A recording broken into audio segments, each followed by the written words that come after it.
Boa noite a todos para mais uma live do irmão Pedro Dong, transmitida pelo YouTube do Instituto Vida para Todos. Bonne nuit Estamos à aqui nessa tous. noite Nous com o sommes nosso ici à une convidado, autre o irmão réunion Ariel. du jeudi. Boa noite, Ariel. Bonsoir à tous, frère Pedro, Maurílio, Ariel.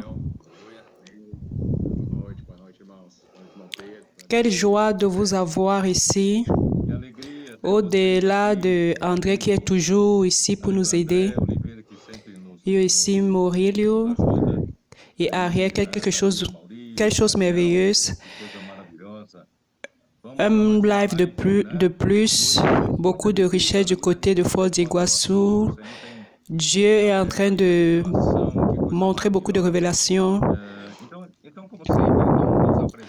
Nous allons présenter pour que les frères puissent savoir. Je vais parler en premier de Ariel. Ariel a été de São Luís Gonzaga, c'est ça?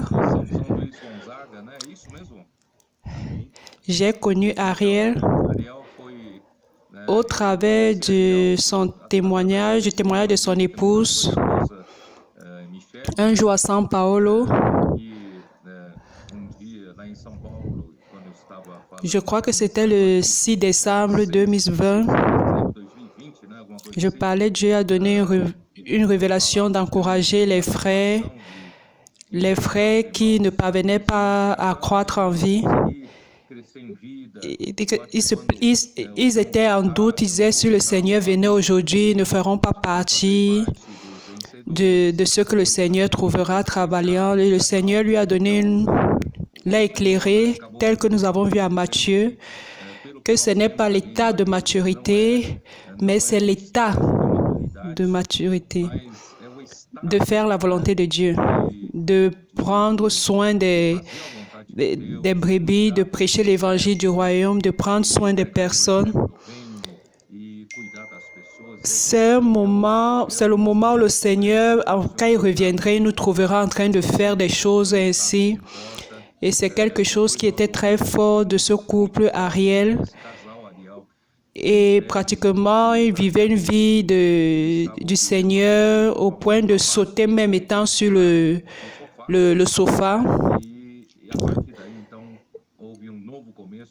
Et en parcourant cette ville-là, la vie de l'Église a changé et il y a eu un grand changement de ce côté-là.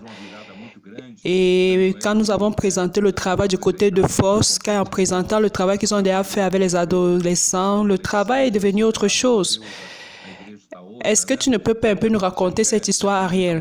Oh Seigneur Jésus, réellement, la parole prophétique a cette puissance. Nous étions en train de regarder le message du frère en 2020 et nous étions, si je peux dire, éteints, nous ne fonctionnons plus. Et ce message que le frère a parlé en ce qui concerne notre état et non notre niveau, et cela nous a beaucoup touchés. Et ça nous a poussé à sortir du sofa et nous nous sommes réjouis. Et à partir de là, beaucoup de choses se sont produites. Nous avons commencé à être transformés. Nous avons demandé de l'aide aux colporteurs de venir à São Luís Gonzaga pour nous amener avec eux dans les rues.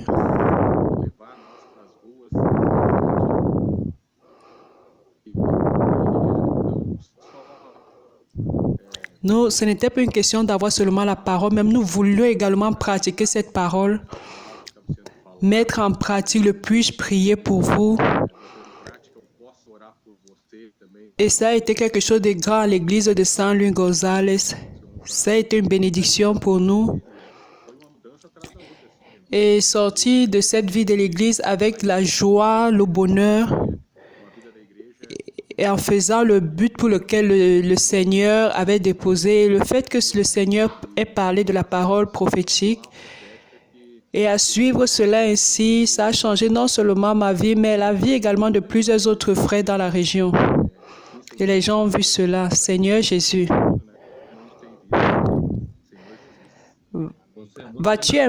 Tu vas nous parler un peu au sujet des adolescents, mais maintenant nous allons écouter Maurílio de Foz. Tu es à Foz ou tu es à Estácio? Maintenant, je suis à Foz d'Iguaçu. Maurílio, ne veux-tu pas te présenter un peu? Alléluia, je suis Maurílio, comme le frère Pedro a parlé, marié avec 2 enfants. Grâce à Dieu, nous coopérons avec les frères ici du côté de Foz d'Iguaçu, dans la région de Cone Sul. Et ces 2 dernières années, nous avons été concentrés du côté de l'Afrique, en voyageant dans le continent africain, opérant avec le CPF, la maison des adolescents. Le Seigneur nous a donné un part du côté du Foz d'Iguaçu. Et nous travaillons avec ces outils en suivant la parole prophétique. Alléluia. Maurílio aide également beaucoup au niveau du pacte, dans la coordination et aussi les colporteurs. Et grâce au Seigneur, vous tous qui coordonnez, vous avez tous ceux qui coordonnez, vous avez chacun un groupe de colporteurs. Avant de retourner sur Ariel, raconte-nous un peu ton entrée en Afrique. Quels sont les pays où tu apportes ton appui? En principe, le Seigneur nous a donné 8 pays, ce que le Cone Sul aide. Nous avons Tanzanie, Burundi, Cameroun, Congo-Kinshasa, Congo-Brazzaville. Récemment, le Seigneur nous a ouvert la porte en République centrafricaine.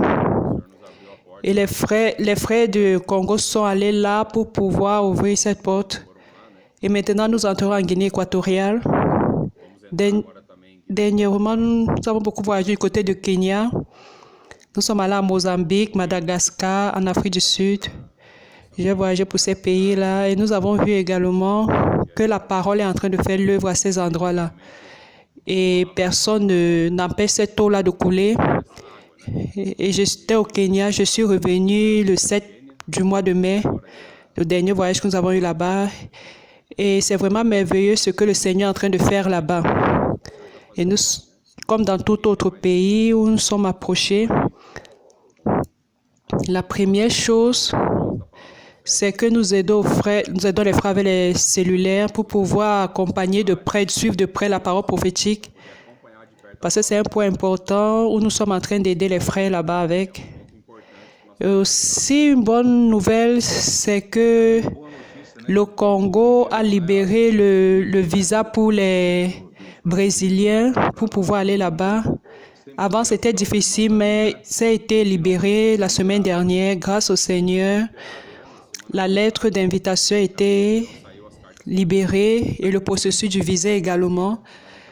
Ça fait 1 an qu'on essayait, mais on ne parvenait pas à avoir le visa. On avait besoin des empreintes, des timbres, mais on ne parvenait pas. Grâce au Seigneur, la semaine dernière, nous avons pu les frères nous ont envoyé ces documents. Et maintenant, nous allons y entrer et préparer la prochaine équipe qui ira la semaine prochaine. Maurílio, avant que nous n'allons du côté de Ariel, parle-nous un peu de la conférence à Foz. Tu étais l'un des coordonnateurs. Parle-nous de cette joie. Nous allons voir si tu peux contaminer les frères avec tout cela. C'était vraiment une folie. Avec l'agenda positif maintenant, beaucoup de frères venant de l'extérieur étaient présents, les coopérateurs, les ouvriers, au moins 150 frères hors du Cone Sul. Je crois qu'au moins 200 seulement les coopérateurs, les épouses. Je crois qu'il y avait au moins 200 venant à l'extérieur de Cone Sul. Et nous sommes en train de faire de grandes choses. Et pour la conférence, au moins plus de 1500 frères. Et j'ai aidé pour accompagner les frères au niveau de l'hôtel. Il fallait plus de chaises, plus de 50 et ainsi de suite. Nous avons plus de 1500 frères à la conférence. Et avec la situation qui a eu lieu du côté de Rio Grande do Sul, il y a des frères qui ne sont pas venus, mais même jusque-là, il y a eu beaucoup de gens. C'était très bon réellement ce que le Seigneur a fait et aussi la liberté que le frère Pedro a eue pour pouvoir dispenser la parole prophétique. C'était vraiment quelque chose de fort. Amen. Ariel complète les informations. Parle-nous de ce que les adolescents sont en train de faire au niveau de la région et aussi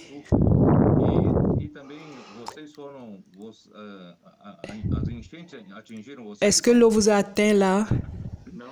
Grâce à Dieu, là où nous sommes, nous n'avons pas été atteints par le problème d'inondation.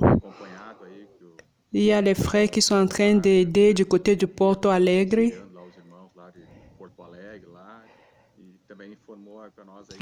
Le frère Marie et certains frères dont les maisons étaient atteintes là, mais ils sont en train de reconstruire les choses qui ont été touchées, mais ils n'ont pas cessé de prêcher l'Évangile. Ils ont été accueillis avec des voisins qui ont des maisons plus élevées et ils ont prêché l'Évangile. Là, on les a accueillis. Vous savez, la parole prophétique est en train d'évoluer. Oh Seigneur Jésus. Parle-nous un peu de la maison des adolescents. La maison des adolescents ici à Saint-Louis est en train de prendre feu. Oh Seigneur Jésus, c'est seulement la joie. Grâce à la parole prophétique. La parole prophétique transforme leur ville. Nous avons une tâche très grande près du prophète, près de la parole. Grâce à Dieu, nous avons été à Foz d'Iguaçu. C'était merveilleux. Écoutez cette parole. Et c'était la première fois, ils n'étaient pas encore allés à Foz d'Iguaçu. Et dans cette maison des adolescents, nous avons également un couple qui vit dans cette maison-là, un couple de colporteurs, José et Anancia, qui servent avec nous à Jean-Louis. Et ils prennent soin également de cette maison. Ce sont des personnes simples, fidèles à la parole prophétique. Mon épouse Michel, mon fils sont impliqués également. Les adolescents Jean, Samuel, Edouard, tous, même les intendants, ils participent avec leur véhicule. Alors tout le monde s'implique. Le frère Hélène, le frère, la sœur Véronique. Oh, tout le monde est content avec tout ce qui est en train de se passer. Nous sommes réellement transformés, nos vies sont transformées par la parole prophétique. Alors le colportage, on sort presque chaque jour pour faire le colportage. Et je crois que c'est une caractéristique qui est, réellement, nous ne sommes pas une église entre quatre murs. On va dans les rues, c'est ça que l'église doit faire. Et on fait des cris de guerre, on fait le colportage. Et c'est ce que nous pratiquons. Le Seigneur nous bénit. Quelle merveille est arrière. Tu vois, je suis en train d'utiliser une chemise avec hommage aux intendants. Et je suis resté content que quelqu'un ait partagé, disant dans une région, la quantité des intendants est nombreux, presque au même nombre que ceux des adolescents. Nous pouvons au moins contribuer avec le véhicule, donner le déjeuner. Nous collaborons avec ce que le Seigneur est en train de faire au niveau des adolescents. Et je profite pour dire que grâce à Dieu, mercredi, nous sommes en train de graver mercredi. Il y a une réunion pour pouvoir éclairer mieux cette réunion. C'est une opportunité pour nos adolescents plus petits qui ne peuvent pas faire de colportage en commercialisant les livres.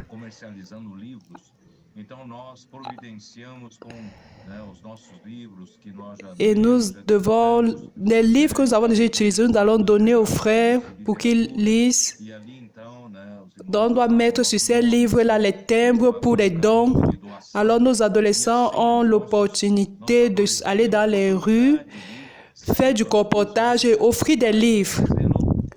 Parce que les adolescents ne veulent pas rester comme ça sans rien faire. Ils veulent aussi sortir. Ils ne peuvent pas commercialiser les livres, mais ils ont cette opportunité de pouvoir prendre les livres et donner aux gens de façon gratuite. Et ceux qui ont des conditions au-dessus qui ont la maturité, ils peuvent faire le colportage. Quelque chose de merveilleux que le Seigneur est en train de faire. André, je vois que tu veux parler un peu. Vas-y. Semaine après semaine, nous pouvons voir la parole avancer. Et c'est très bon d'être à ce moment. Voir les frères comme Ariel vivre cela d'une manière vraie. C'est quelque chose de vraiment très bon.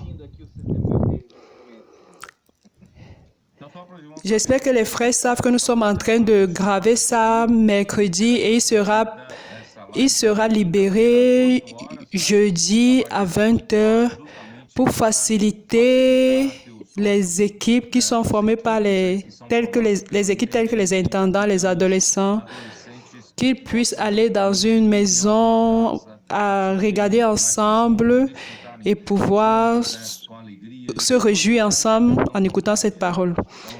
Et jeudi,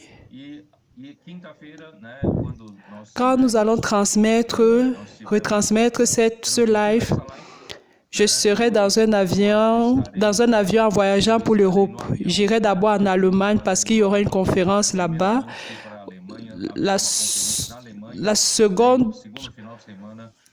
Ce lundi de la fin de la semaine, c'est pourquoi je serai en Europe. C'est pourquoi nous gravons ce mercredi pour pouvoir retransmettre jeudi.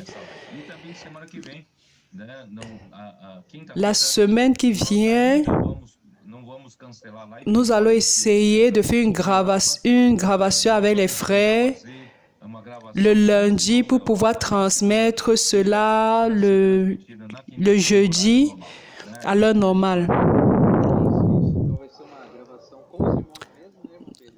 Nous allons le faire ainsi après votre retour de l'Europe, nous allons refaire la gravation online.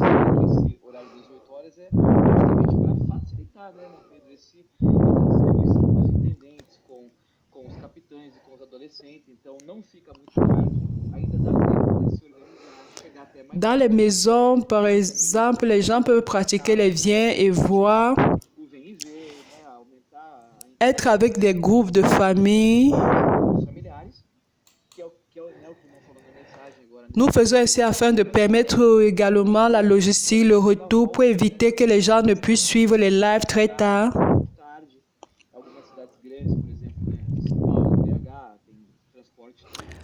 Toutes les églises ont la possibilité de s'engager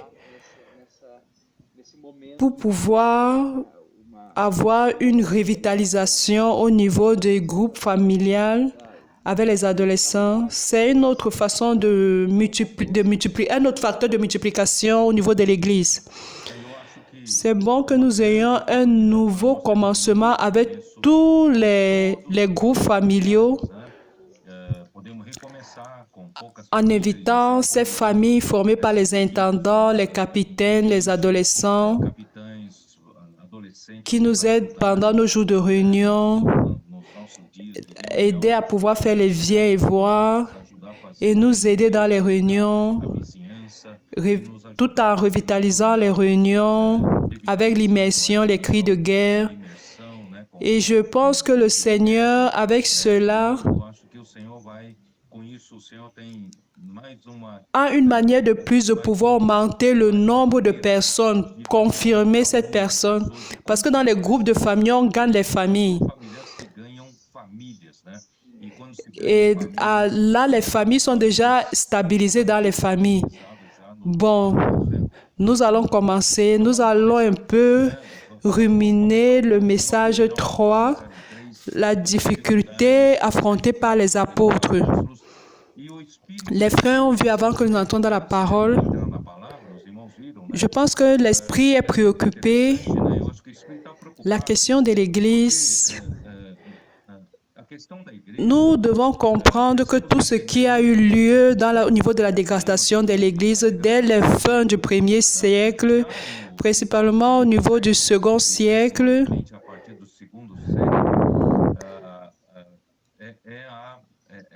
d'une part, le Seigneur ne peut plus avoir un autre canal, susciter un autre apôtre pour pouvoir donner une suite à la parole prophétique, car l'ambiance n'était pas déjà adéquate ou l'environnement. Pourquoi réellement il existe une tendance de l'homme naturel? Nous n'avons pas été travaillés au niveau du leadership. Nous avons confiance encore en notre capacité parce que nous avons dans notre tête naturelle, quand nous ne sommes pas encore, le Seigneur n'a pas encore travaillé en nous, nous agissons encore selon notre chair. Nous avons encore beaucoup de concepts de qui est plus grand, de qui est plus petit, qui dirige, qui ne dirige pas. Alors le Seigneur a permis de donner un message avant, qui n'était pas au niveau de la programmation. Et je vais commenter un peu sur Éphésiens au chapitre 4, quand le Seigneur parle de comment il édifie l'Église, comment Dieu a choisi Christ pour édifier l'Église. Il a parlé à Matthieu 16, verset 18, que j'édifierai mon Église et les portes de l'enfer ne prévaleront point contre elle. Christ dit que lui-même, il ira édifier son Église.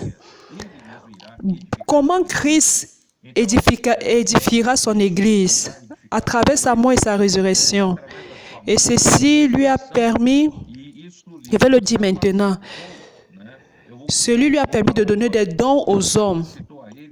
Et il a donné les hommes comme dons aux églises, afin que l'église puisse avoir la capacité de perfectionner d'autres membres du corps du Christ. Alors, c'est très important. Le verset 8 dit que quand il est allé aux auteurs,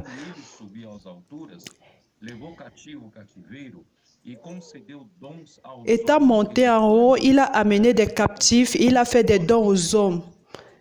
Or, que signifie il est monté, sinon qu'il est aussi descendu dans les régions inférieures de la terre?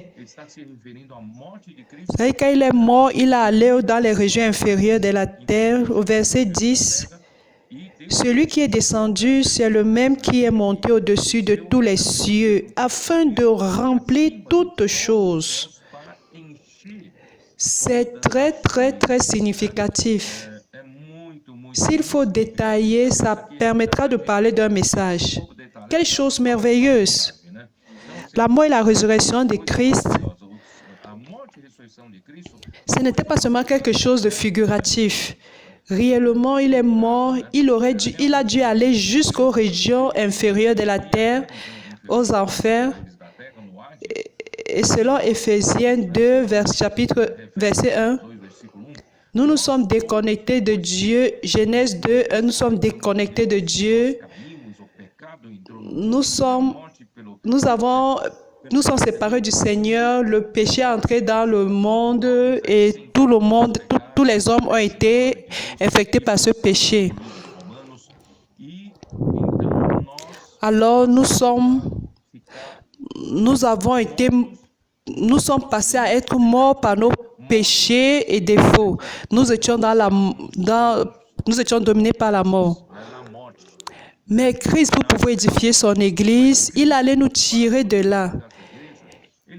Il a retiré les captifs de la captivité et il nous a amenés avec lui dans les hauteurs. j'ai parlé un peu de la physique. Là, lors de la visite à Itaipu, nous avons vu comment est important avoir la hauteur est importante pour l'énergie potentielle. André, tu es également ingénieur. Tu connais combien la hauteur est importante pour l'énergie.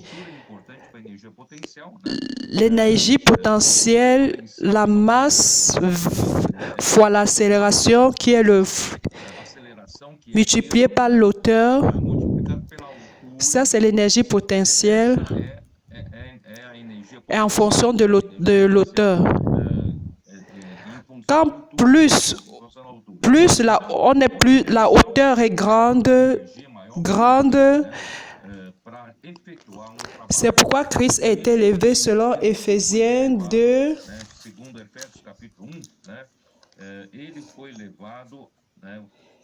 Il a été élevé et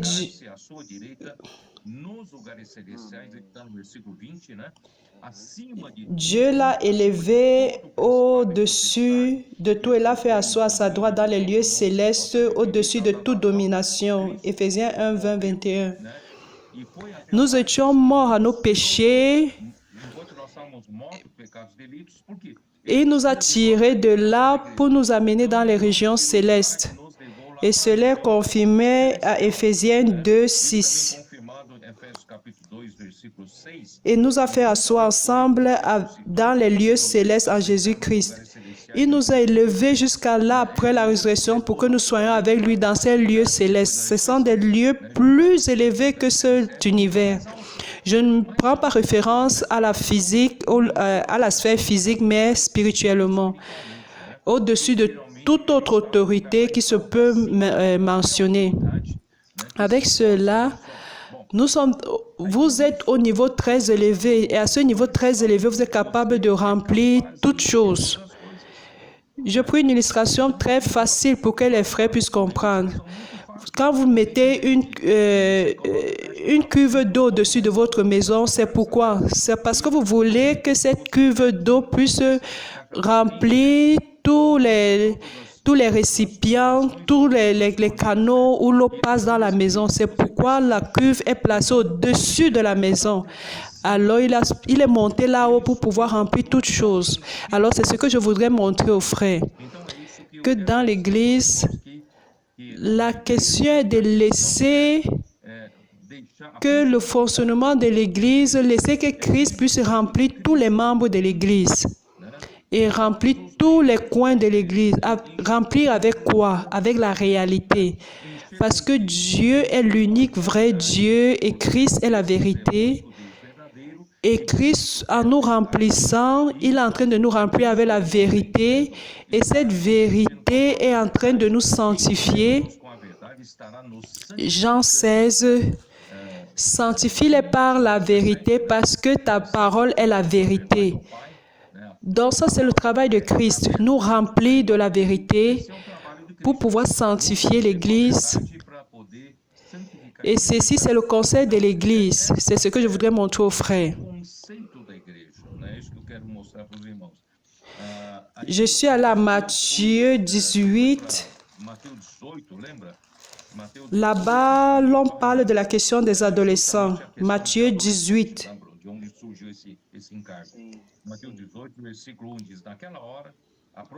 Qu'à ce moment-là, les frères sont venus vers le Seigneur et lui demandaient qui est le plus grand parmi eux.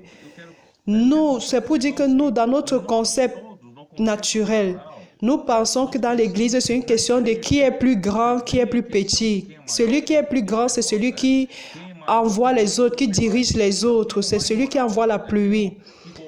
Nous n'avons pas encore compris que l'Église est un organisme vivant et Christ est la tête.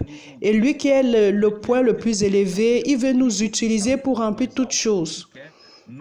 Frères, l'ordre qui dispose à chacun de nous, c'est pourquoi? C'est pour que lui puisse remplir. Ce n'est pas pour que moi je puisse envoyer, diriger. Nous devons penser dans ce sens. Jésus a appelé un enfant, il a placé au milieu d'eux et il a dit, si vous ne vous convertissez pas et si vous ne devenez comme les petits enfants, vous n'entrerez pas dans le royaume des cieux. Ça, c'est un conseil de position, de charge, d'occupation. Ce conseil de dire qui est plus grand, qui est plus petit, cela nous freine. Et Christ voudrait remplir toutes choses. Éphésiens, ce n'est pas moi, ce n'est pas vous qui envoie la pluie, c'est Christ qui envoie la pluie. Et l'ordre qui dispose dans le corps, c'est pour que cela puisse fonctionner. C'est ça que j'essaie de montrer aux frères. Nous devons être comme des enfants. C'est pourquoi nos adolescents, avec cette simplicité, ils sont en train de permettre que le Seigneur puisse travailler, puisse faire des miracles au travers d'eux, à cause de leur simplicité. Alors, si nous restons compliqués, en discutant les places, la première place, la primauté, qui est premier, qui est deuxième, discutant des positions, nous allons freiner le Seigneur. C'est pourquoi nous devons, chapitre 20 de Matthieu, verset 25. Jésus les a parlé et dit, vous savez que les chefs des nations les tyrannisent et que les grands les asservissent. Il n'en sera pas de même au milieu de vous. Nous pensons que dans les églises, on va avoir un gouvernement. On veut savoir qui a une plus grande autorité, qui dirige. Nous pensons que le Seigneur a institué les évêques.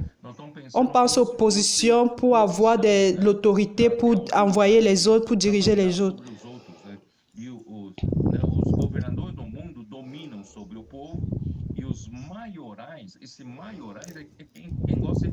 Mais quiconque veut être grand parmi vous, qu'il soit votre serviteur.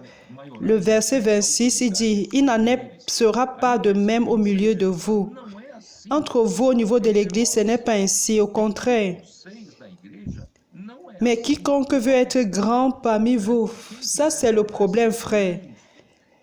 Il y a une dispute au niveau de la grandeur, une compétition. Il y en a qui veulent rabaisser d'autres, il y en a qui veulent aller prendre la première place. Cela ne devrait pas exister au niveau de l'Église, car l'Église est un organisme vivant. Quiconque veut être grand parmi vous, qu'il soit votre serviteur. André, je n'ai pas beaucoup de temps. Servir ici implique la fonction, implique la fonctionnalité.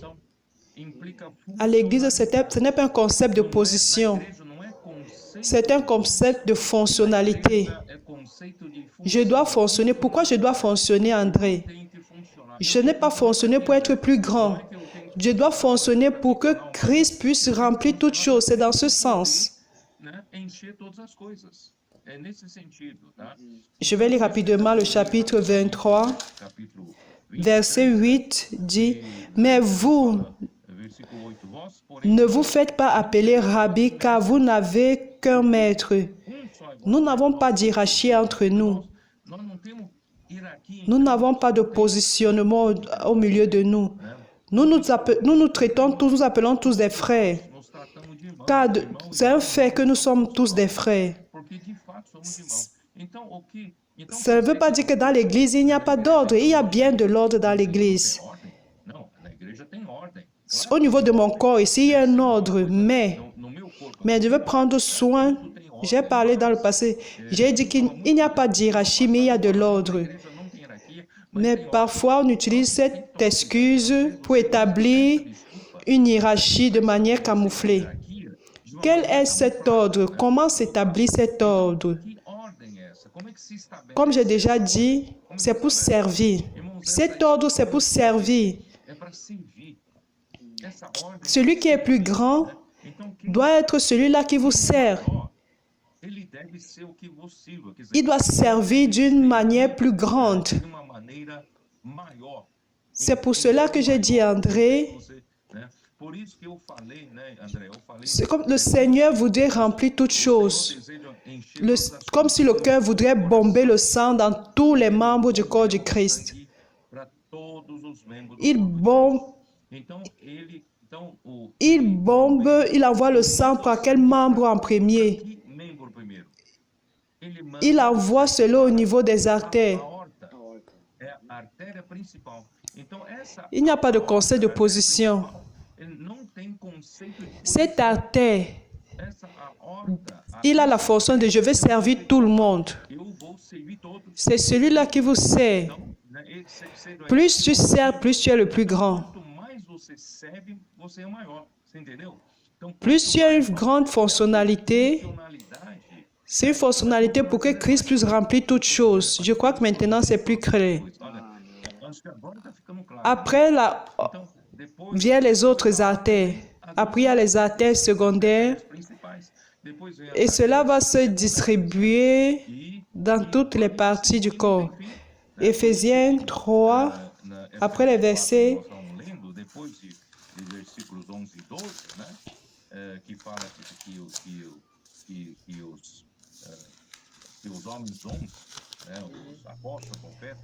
les apôtres, qui donnent les dons, apôtres, prophètes, c'est tout cela, ça vise l'édification du corps pour que Christ puisse remplir chaque membre du corps. Aí, então, versículo 15, 16, né? Mas seguindo a verdade em amor, cresçamos em tudo naquele que é a cabeça, Cristo. Quer dizer, tout est lié en retournant à celui qui commande, Christ remplira toutes choses. E de que maneira? De quem todo o corpo bem ajustado e Nous avons parlé. Nós já falamos que isso aí é coalescido, é entretecido, né? Pelo auxílio de toda a junta, que daí está. Nous avons plus de membres. Suivant l'ajustement de chaque membre du corps qui participe à la distribution de ce courant sanguin qui est bombé par le cœur, qui arrivera jusqu'à la main, aux périphéries de ma peau. Cela doit arriver jusqu'au vaisseau capillaire. C'est pourquoi tous sont importants. L'ordre est mesuré selon le degré de fonctionnalité. Plus tu sers,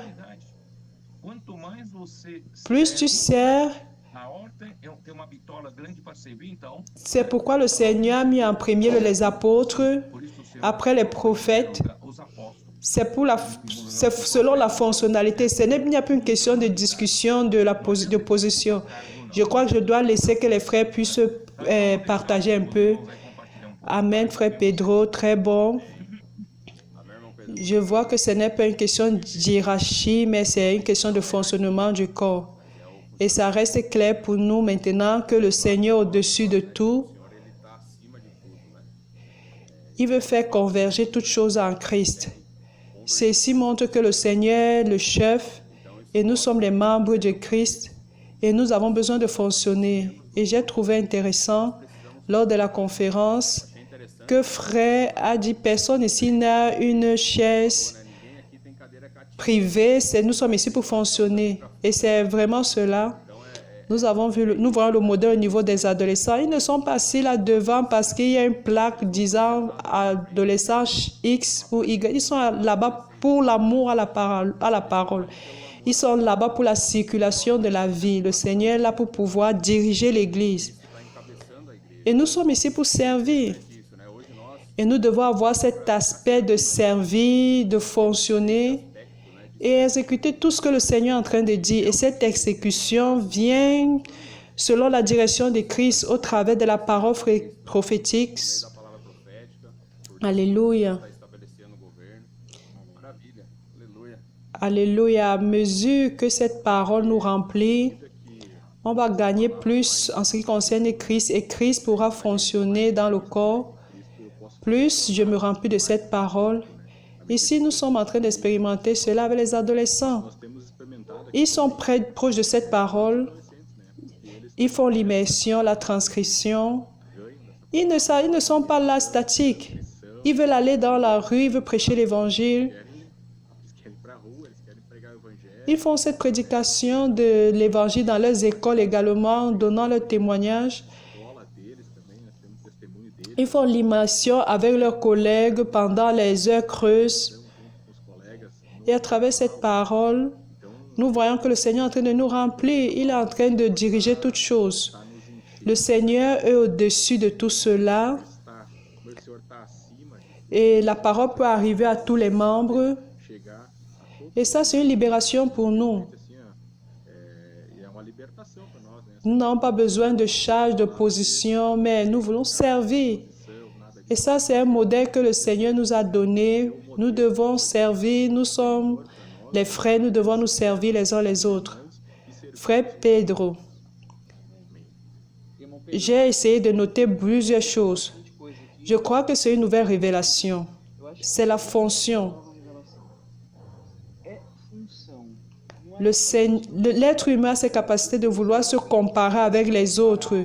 Celui qui parle bien, celui qui est devant. Mais chacun a sa fonction qui lui a été donnée par le Seigneur. Et tout ce qui compte, c'est faire notre fonction. Les intendants, si vous êtes capitaine,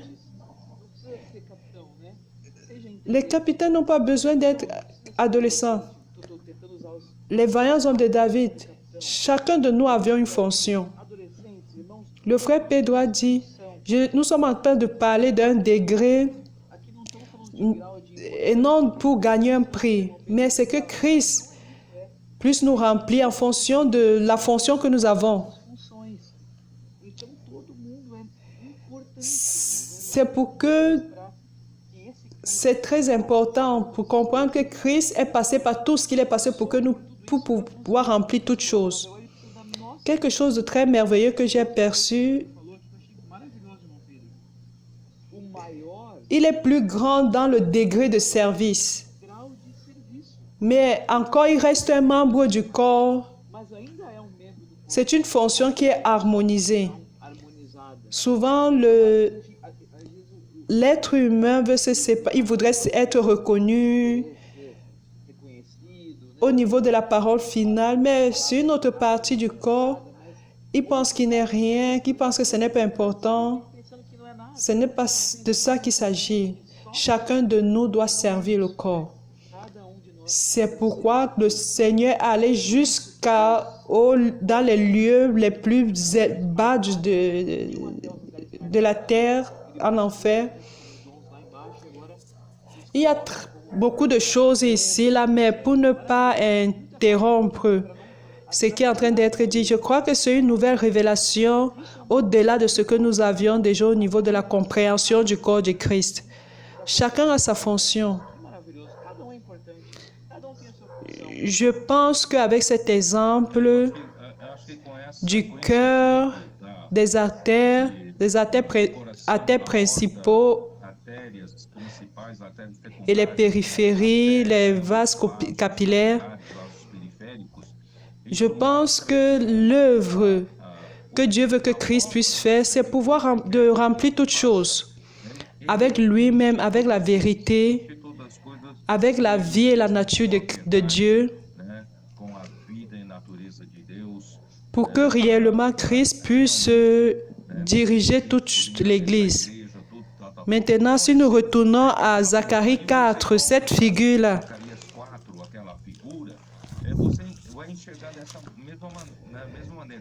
ces deux oliviers qui versent l'huile dorée,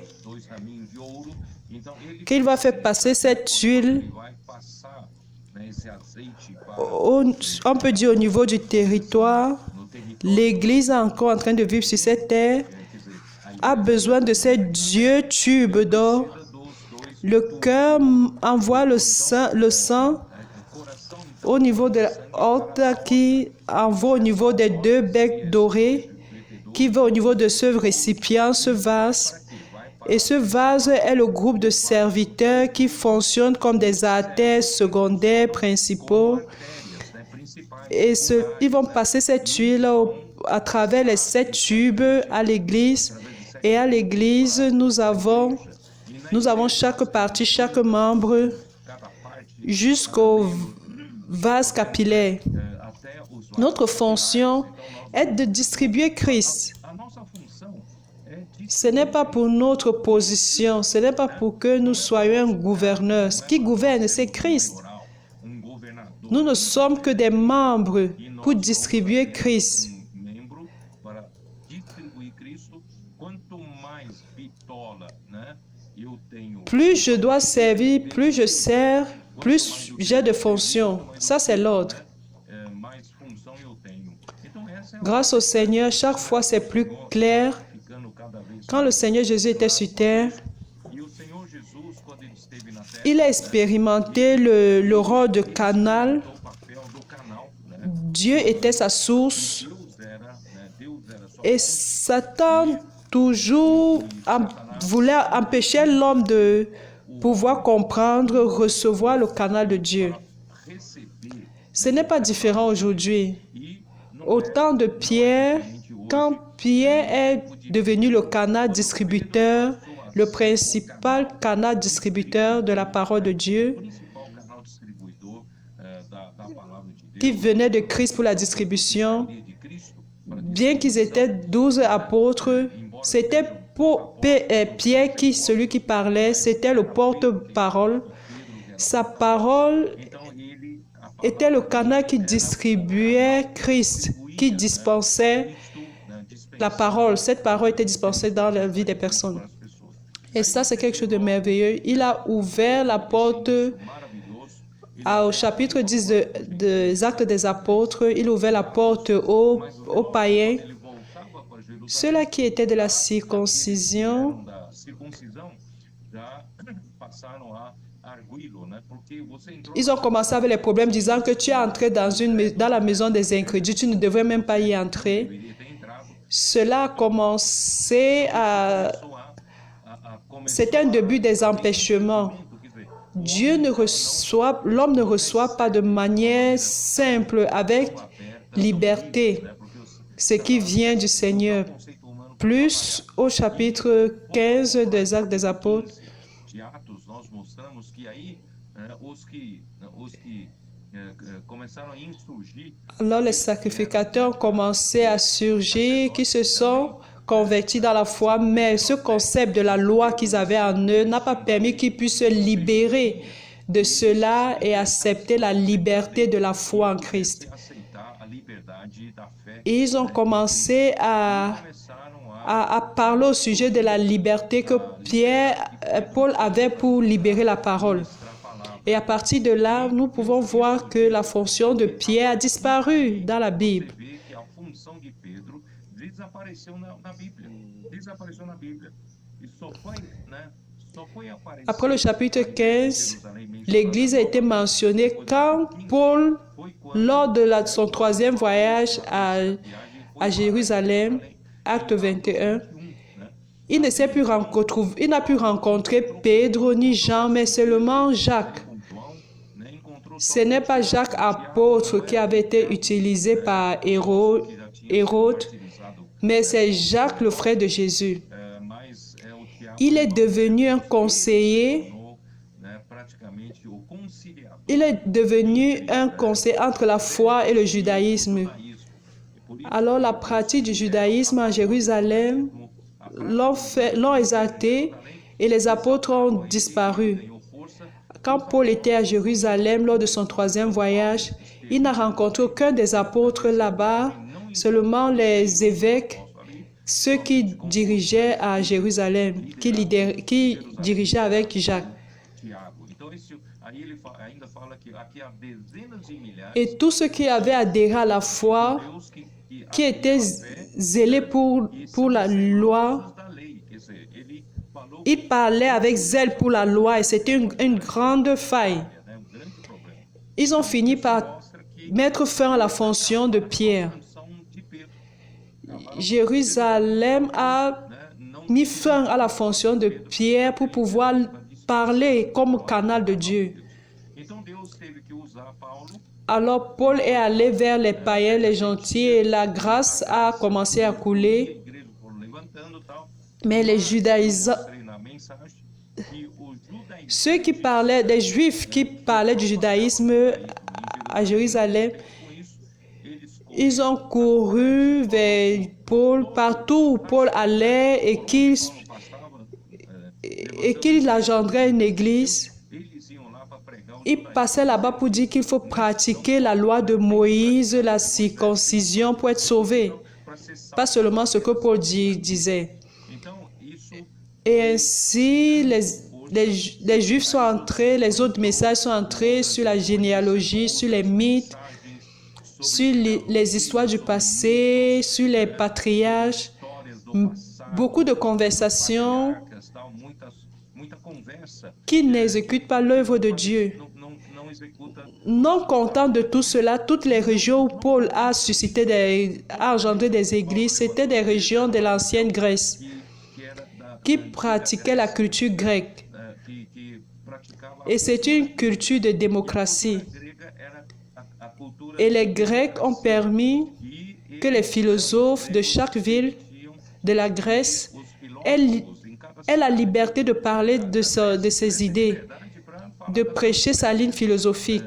pregar. Et ils pensaient que l'Église était pareille, chacun a la liberté de prêcher ce qu'il veut. Mais ce n'est pas ainsi dans l'Église. Dans l'Église, il y a un canal par où coule, Na igreja tem canal, né, por onde flui, né?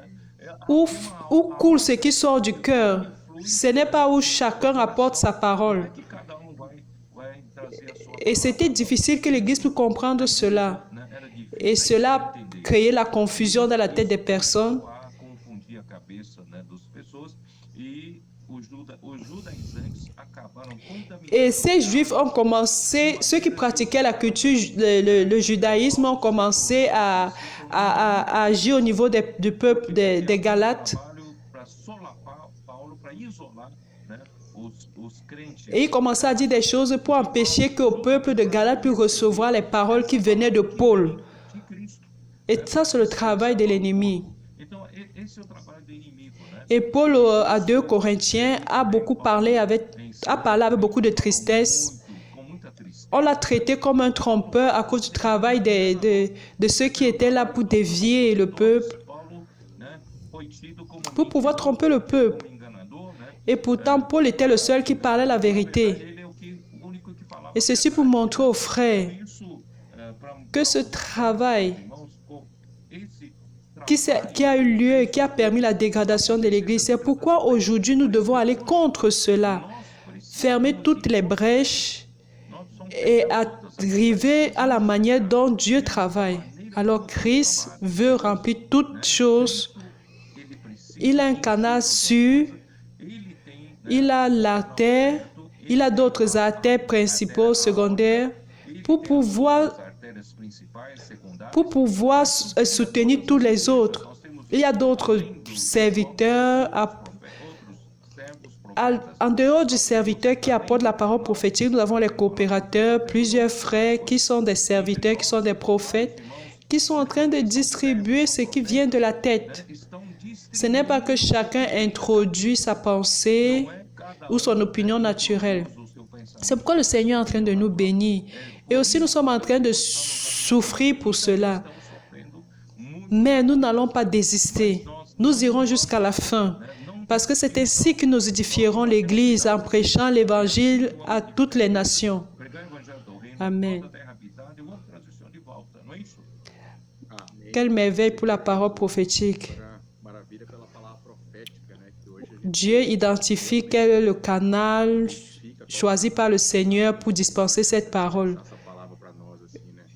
Et nous avons eu l'immersion dans la parole avec les adolescents, les intendants, les capitaines.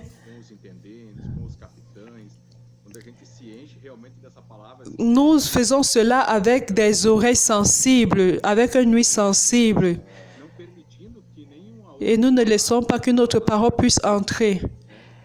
Même les adolescents eux-mêmes, ils ont déjà un ouïe, une oreille, une écoute bien affinée. C'est une bénédiction, un salut, comme le frère Pedro a dit, au niveau de ceux des Juifs qui parlent de... C'est une joie de pratiquer cette parole à notre niveau. Et le Seigneur peut avancer et produire des fruits. C'est vraiment cela, le Seigneur est en train de notifier à son serviteur pour parler à ses serviteurs. Apocalypse. Et le Seigneur a notifié le frère Pedro pour nous parler de ça. Et cette parole est en train de distribuer. Et cela permet que l'Église puisse fonctionner. Et avec ces paroles, on cherche des messagers fidèles. Acte 2, 42.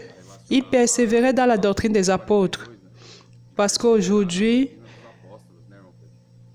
nous avons par semaine trois moments de la parole prophétique où on reçoit la parole prophétique. Tous les jours, nous avons l'immersion dans la parole, la transcription, les cris de guerre. Et c'est une manière pour nous de persévérer. Et cela a lieu quand nous nous remplissons de la parole de Christ, de cette direction dont le Seigneur est en train de nous donner. À la conférence de frère Pedro a dit, ce n'est pas un changement de comportement, mais c'est d'être rempli du Seigneur, de Christ. Et cela va changer beaucoup de choses et va permettre que nous puissions exécuter cette parole fantastique, cela. Alléluia. Tu peux continuer, frère Pedro. Nous te donnons encore un peu de temps. Ils pensent qu'avec leur sagesse, ils peuvent faire beaucoup de choses pour le Seigneur.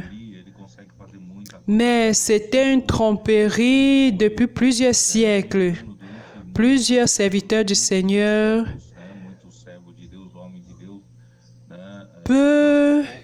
connaissent ceux qui ont cette capacité. Ils se confient en leur capacité. C'est pourquoi Paul dit à 1 Corinthiens 12,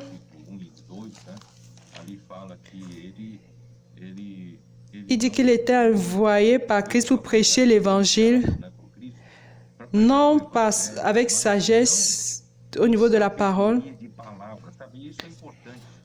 Vous savez qu'aujourd'hui, entre nous, il y a plusieurs aujourd'hui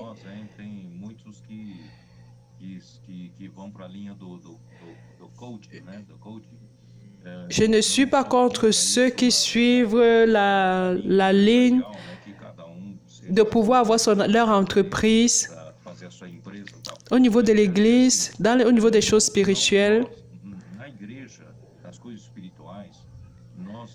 Nous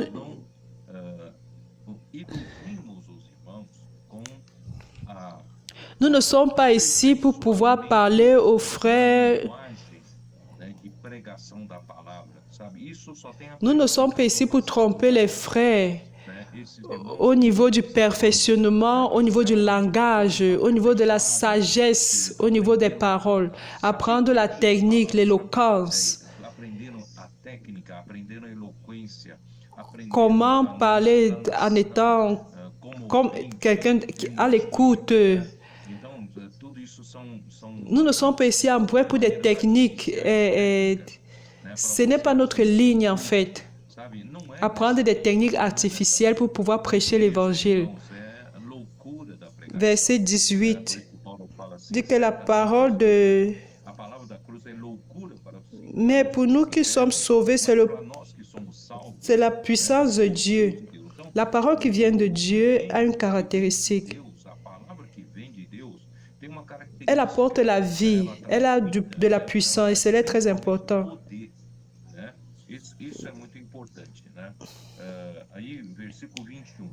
À cause de la... Parce que celui qui développe sa propre sagesse ne connaît pas la sagesse de Dieu. Il va jusqu'à la fin de sa vie sans se convertir. Il va jusqu'à la fin de sa vie en faisant confiance à la sagesse humaine. Et avec ça, il ne produira pas l'œuvre de Dieu. Alors ce jour-là, au tribunal de Christ, il sera surpris que le Seigneur lui dise qu'il ne le connaît pas. Ne nous trompons pas ici. N'utilisons pas la sagesse humaine dans l'Église. Comme nous prêchons Christ crucifié, scandale pour les Juifs, folie pour les gentils. Mais pour nous qui ont été appelés juifs comme grecs, nous prêchons Christ. Christ qui est qui? Qui est puissance de Dieu, sagesse de Dieu. Nous n'utilisons pas la sagesse des humains, utilise la sagesse de Dieu qui est Christ. Utilise la puissance de Dieu qui se trouve dans la parole, une puissance surnaturelle. Alors c'est cela. Chapitre 2. Anunciando-vos o testemunho de Deus, não o fiz com ostentação de linguagem ou de sabedoria. Les hommes veulent développer cette capacité pour pouvoir atteindre le peuple en utilisant les langages difficiles. Les langages qui causent l'admiration, les paroles de sagesse. Paul dit,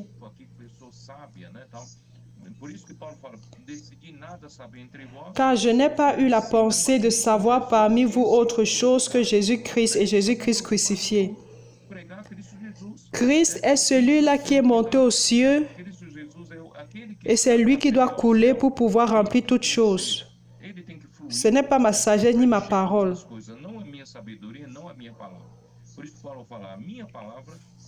Il a dit ni. Plusieurs pensent qu'ils ont une capacité persuasive pour pouvoir convaincre quiconque. Même si nous parvenons à convaincre des gens, nous produisons l'œuvre de Dieu. La parole de Paul était une démonstration d'esprit et de puissance. Et c'est ce qui est important. Ça vient de l'esprit. C'est pouvoir alimenter l'esprit et la puissance de Dieu. La parole prophétique est une parole qui sort avec puissance et celle qui sort avec sagesse. Et elle exécute exactement ce dont nous avons besoin. Alors, ne cherchez pas votre propre sagesse ou utilisez des artifices afin que votre foi fût fondée non sur la sagesse des hommes, mais sur la puissance de Dieu. La foi doit être appuyée dans la puissance de Dieu, qui vient de la parole qui vient de Dieu. Ça, c'est un piège de Satan très subtil qui trompe beaucoup au milieu de nous. Et ceux qui croient être des plus grands prédicateurs, les bons parleurs des messages, transmettre des connaissances bibliques, ils tombent dans ce piège-là. Alors, frères, nous devons être simples et suivre le chemin que l'Esprit nous a donné. Grâce au Seigneur, nous sommes sur un autre chemin. Amen. Seigneur Jésus, grâce au Seigneur, il nous amène vers la simplicité. Comme le frère dit dans la parole, le Seigneur utilise les adolescents, ils sont purs, ils sont simples, ils sont obéissants. Le témoignage est ici de notre localité à l'église de Saint-Louis. Nous avons des chaises, une télévision sur le mur et rien de plus. Il n'y a rien de plus. Pour nous, c'est la parole prophétique. Nous avons Nous accompagnons le live de jeudi, le samedi matin et le dimanche matin. Et nous accompagnons au vivre la parole du frère. Et nous suivons aussi la parole du frère là au niveau de l'église de la région. Alors, nous n'avons pas besoin que quelqu'un d'autre prêche une autre parole. Nous avons besoin de cette parole prophétique réellement. Parce que c'est elle qui va opérer et faire toutes choses. Et c'est là qui est la sagesse et la puissance de Dieu. Intéressant, frère Pedro, que le frère a beaucoup appuyé sur cela. Là, en Afrique, en Asie, où nous sommes en train d'entrer maintenant. Pas besoin d'être un grand prédicateur. Pas besoin d'aller là-bas avoir fait des études de théologie, la Bible. Il suffit d'être fidèle à cette parole. Faire l'immersion, aider les frères à se connecter à l'Institut Vie pour tous, à suivre la parole de près. Nous avons vu au niveau des jeunes qui y sont allés. Ce n'est pas le temps de l'Église, ce n'est pas une sagesse humaine, mais c'est que vous soyez fidèles à ce que Dieu est en train de donner maintenant. Cela est fantastique, c'est merveilleux ce que le Seigneur est en train de faire parce que là, les jeunes, ils font le comportage, l'immersion, la transcription et le Seigneur ouvre les portes et les miracles se produisent. Nous ne suivons pas les miracles, mais les miracles nous suivent à cause de la simplicité que nous avons par rapport à ce que le Seigneur dit. Et c'est vraiment quelque chose de grand. Il suffit de suivre de près et les choses vont avoir lieu. Je pense...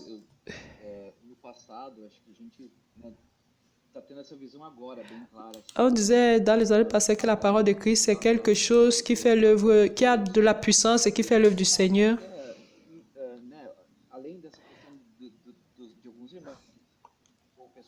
Nous avons les projets personnels que les gens présentaient. On regardait quel projet qui était meilleur ou pas. Mais c'était des choses, c'est quelque chose qui doit être fait avec, c'est la sagesse. C'est quelque chose, le Seigneur met un canal.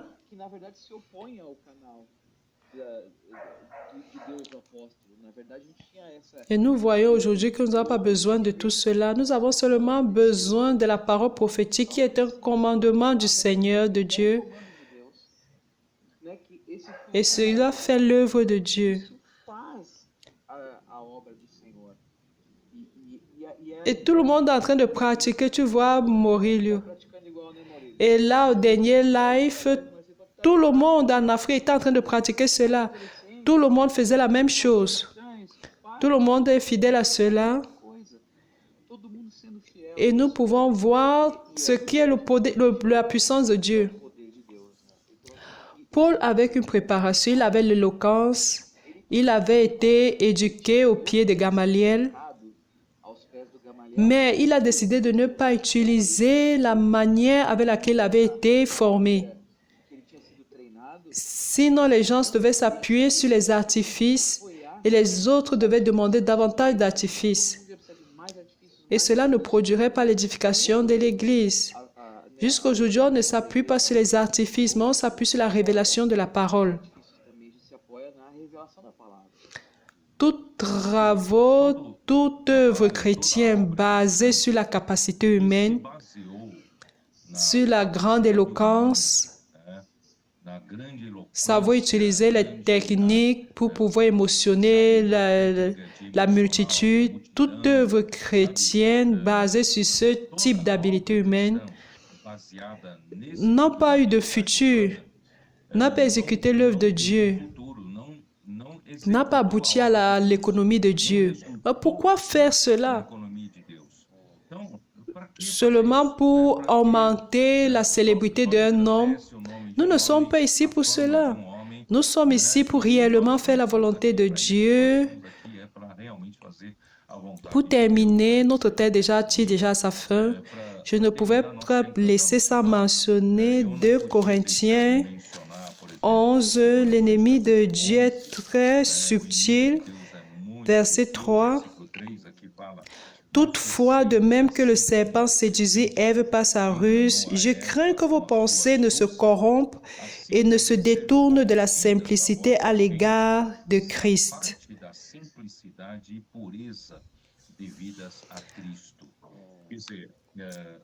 Quand nous sommes mis dans le corps du Christ, ce fonctionnement saint, nous devons faire attention pour observer notre pensée pure. Notre pensée est propre et notre cœur pur. Apocalypse 12 montre que le diable est un séducteur de tout le monde Et selon King James actualisé, il est celui-là qui a la capacité de tromper le monde entier. C'est-à-dire, il peut tromper même les grands hommes de Dieu, les grands hommes spirituels, car Satan est très subtil. Dans les épîtres de Pierre, dit qu'il est le lion qui marche pour chercher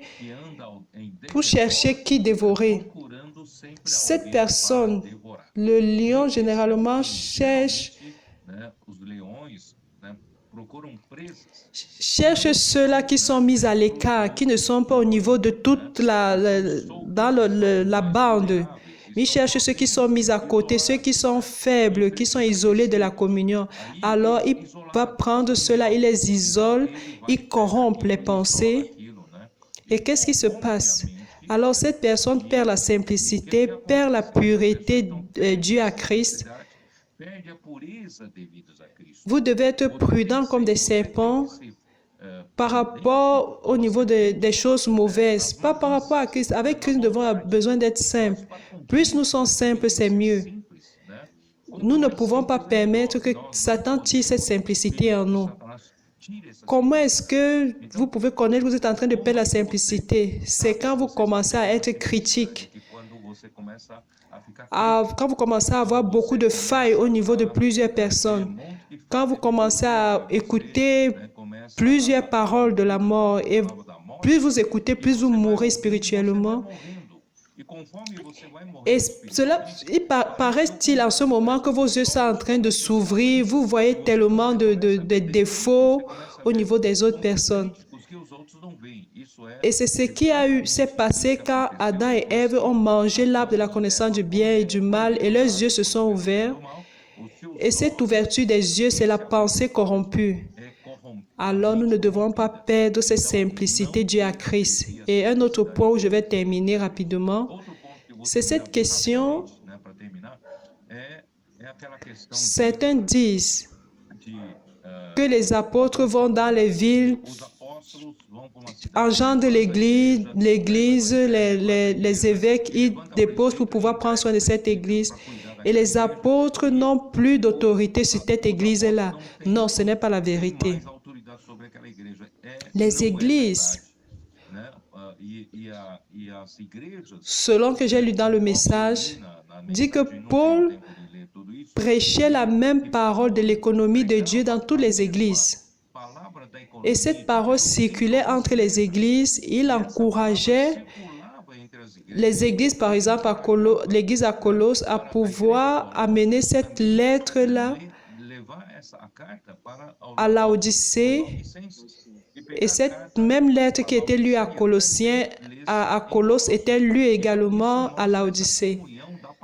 Et il dit que c'est ainsi qu'il enseigne dans toutes les églises. Alors la même parole prophétique était enseignée dans toutes les églises, comme le gouvernement de Dieu. Alors c'est ce que je voulais dire. La parole est la manière par laquelle Dieu gouverne l'Église. La confusion, c'est qu'il n'y a plus de parole pour gouverner l'Église. Alors, entre le gouvernement humain, ainsi la dégradation également entre. Dans 2 Corinthiens 10, verset 8, Paul dit, « Et quand même je me glorifierai un peu trop de l'autorité que le Seigneur nous a donnée pour votre édification et non pour votre destruction, je ne saurais en avoir honte. » Paul avait l'autorité sur toutes les églises en Corinthe pour l'édification. Le dernier chapitre 13 de 2 Corinthiens dit la même chose.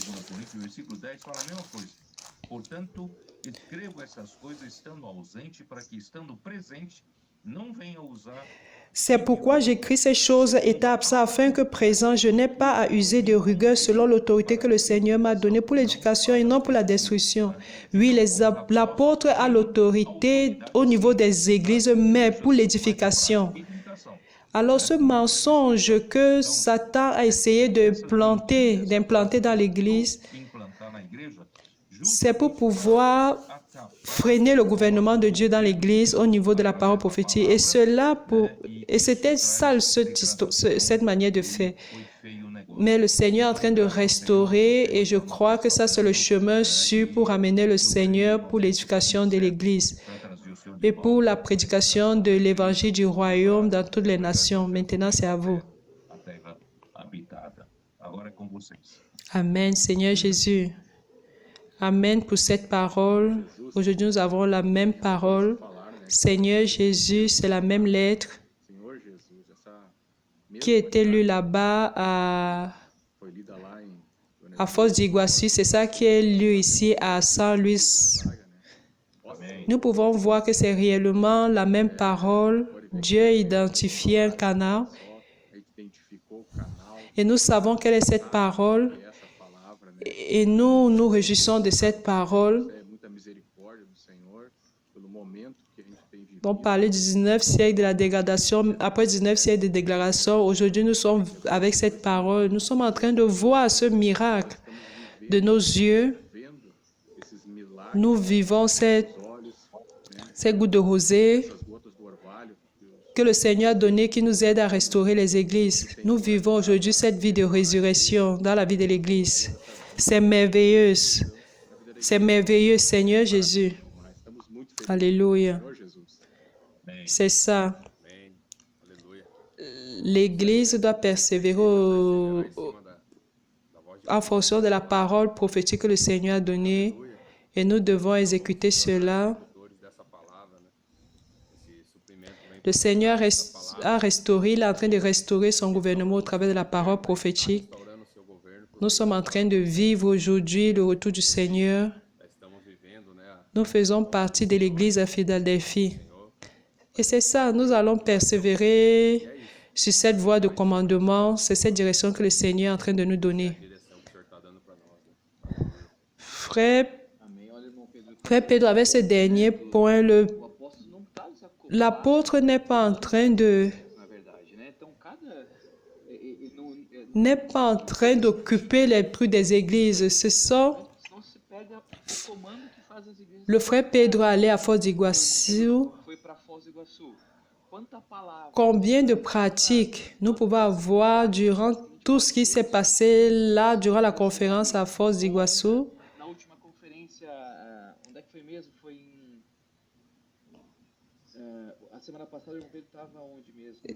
Le frère Pedro est à Palmas, à Belo Horizonte. Toujours, il y avait un apôtre là-bas pour toutes les églises et il continue à affirmer en transmettant cette parole prophétique à toutes les églises. Alors, nous ne pouvons pas perdre la bénédiction de l'Esprit. C'est la source qui apporte cette révélation de Christ. Et c'est merveilleux aujourd'hui, les églises sont en train de pratiquer, de recevoir l'aide de la communion au niveau de la parole qui vient du prophète. Et perdre la simplicité, c'est un indice, c'est quand on commence à critiquer l'apôtre. Et nous devons, aujourd'hui, mettons nos cœurs au niveau de la simplicité pour l'édification au niveau de chaque région. Aujourd'hui, nous avons ces réalités particulières. Le fait de nier l'autorité de l'apôtre aujourd'hui, on ne parvient pas à voir cela de manière organique. Aujourd'hui, ils pensent encore au niveau de la charge, de la position, pour ceux qui ont encore des ambitions propres, ceux qui parlent ainsi. Mais grâce à Dieu, le Seigneur davantage laisse percevoir plus clair que tout cela, c'est pour que Christ puisse pouvoir remplir tous les membres de sa vérité. Nous allons terminer en demandant la prière. Qui doit faire la prière, Marie ou Ariel? L'un de vous deux. C'est Ariel. Tout le monde a voté sur Ariel aujourd'hui. Seigneur Jésus. Merci Seigneur. Merci pour un live de plus. Merci pour cette communion. Ta parole vient nous racheter, nous sauver. Permet de nous remplir de cette parole. Oh Seigneur Jésus, tu veux établir ton gouvernement dans l'Église pour que toute chose puisse être remplie par toi, que chacun puisse exercer sa fonction. Bénis notre prophète, Seigneur, que cette parole prophétique puisse être libérée et qu'elle puisse être inculquée dans nos cœurs. Nous t'aimons, Seigneur Jésus. Amen. Je voudrais également prier pour votre voyage du côté de l'Europe, frère Pedro. Seigneur, bénis le frère Pedro pour son voyage en Europe, en Allemagne. Que cette parole de commandement, cette communion sur l'enseignement cette parole puisse continuer à être donnée dans ce continent. Seigneur, prends soin de chaque détail. Amen. Amém.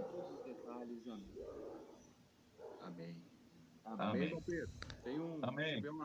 Nous avons une visite ici, des personnes qui voudraient donner un message aux frères. Opa! Amém. Aleluia. Amém.